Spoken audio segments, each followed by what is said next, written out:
ایک بڑی خوبصورت بات، امام اعظم ابو حنیفہ کے ایک شاگرد گزرے امام محمد رحمۃ اللہ علیہ، خوبصورت بڑے تھے، کچھ خوبصورت تھے، کچھ سونا، کچھ منہ دا مٹھا،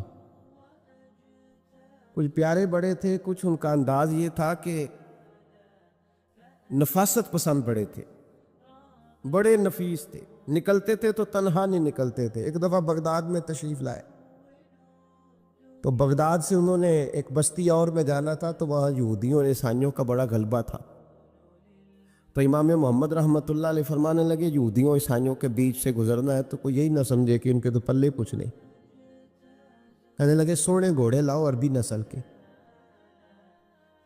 30 شاگرد ساتھ تھے، ان کو بھی ساتھ تیار کیا، عربی نسل کے 30 گھوڑے اور 30 شاگرد، ان کو کہا بھی دستاریں درانا اونچی باندھنا، تو دستاریں بھی باندھی انہوں نے کلے والی بڑی خوبصورت، شاگردوں کو بھی جبے پہنائے، خود بھی جبہ پہنا، سفید رنگ کی اعلیٰ نسل کی گھوڑی آگے آگے، پیچھے 30-32 شاگرد۔ اور جب آپ گزرے نا بغداد کے آگے اس علاقے سے، یہاں یہودی عیسائیوں کی بھی کثرت تھی،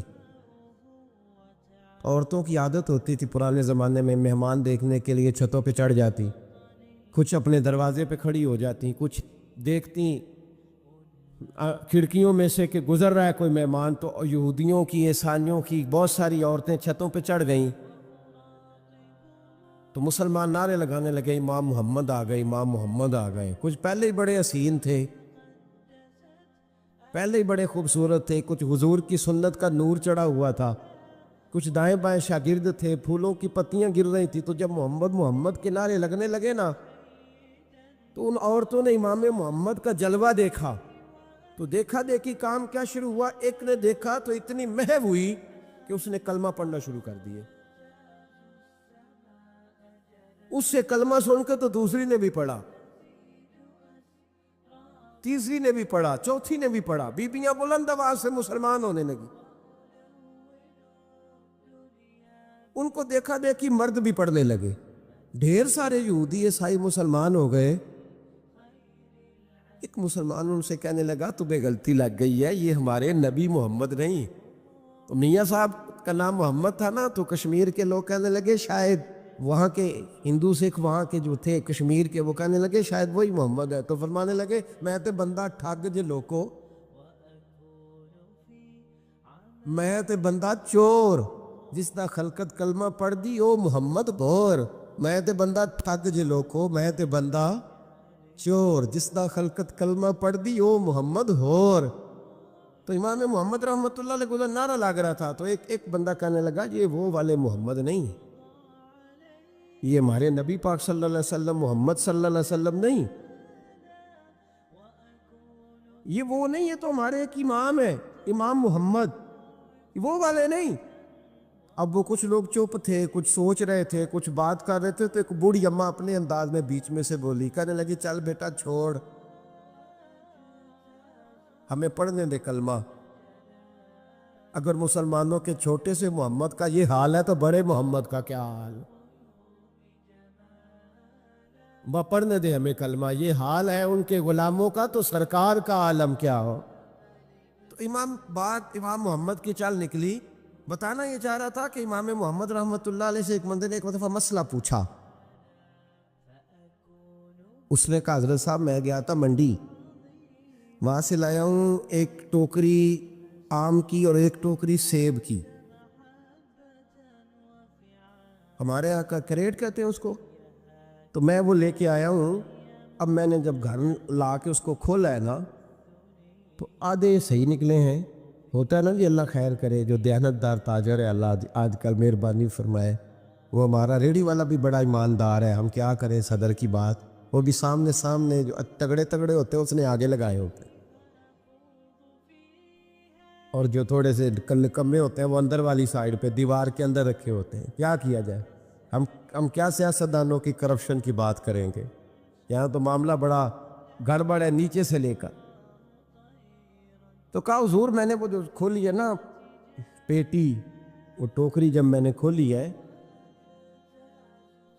تو اوپر تو آم اور سیب ٹھیک تھے، تو اندر گلے سڑے ہیں، تو تو اب میرے لیے حکم کیا ہے؟ تو آپ فرمانے لگے بھی مسئلہ شرعی ہے کہ رکھنے ہیں تو سارے رکھ، واپس کرنے ہیں تو سارے کر، یہ نہیں ہو سکتا کہ تو صحیح صحیح رکھ لے اور گلے سڑے۔